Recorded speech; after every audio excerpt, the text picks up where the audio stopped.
The moon cast an eerie glow over the suburban neighborhood as Sarah's parents departed for a late-night event, leaving their 14-year-old daughter alone in the cozy house. The silence enveloped her like a heavy shroud, and the only sound was the occasional creaking of the floorboards beneath her feet. As Sarah settled into the solitude of the living room, the phone rang, breaking the silence. Startled, she picked it up.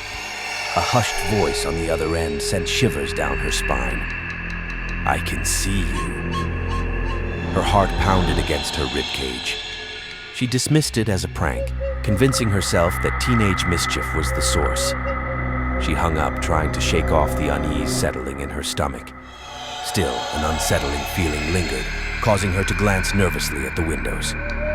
Hours passed, and the house became a cocoon of solitude. Sarah, wrapped in a blanket, decided it was time to retire to her bedroom. That's when she heard it. A subtle noise, almost imperceptible. Footsteps.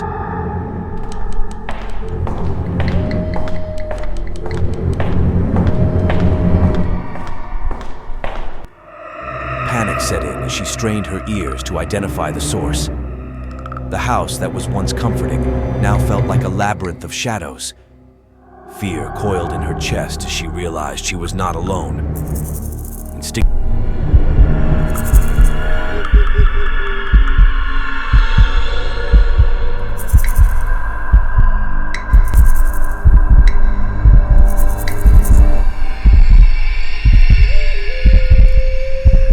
she grabbed her phone and retreated to a closet, heart pounding in her ears. With trembling hands, she dialed the police, whispering details of the situation.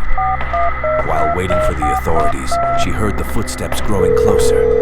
The intruder was methodical, deliberate. Sarah held her breath, praying that the closet concealed her presence. As the minutes stretched into an eternity, the police dispatcher assured her that help was on the way. The moment seemed frozen in time when the door burst open, revealing the uniformed officers. Relief washed over Sarah as they apprehended the intruder, a sinister figure armed with a gleaming knife. The stalker had been watching her, biding their time for the perfect moment to strike. The police investigation unveiled a chilling truth. Photographs of Sarah, taken from outside her bedroom window, were discovered on the intruder's phone. The realization that her privacy had been violated sent shivers down her spine.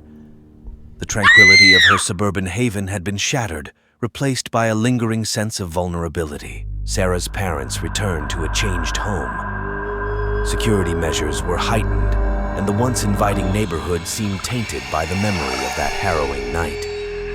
The intruder, now behind bars, left scars that transcended the physical realm. In the aftermath, Sarah grappled with a new normal. Sleep was elusive, and every creak of the floorboards amplified the trauma.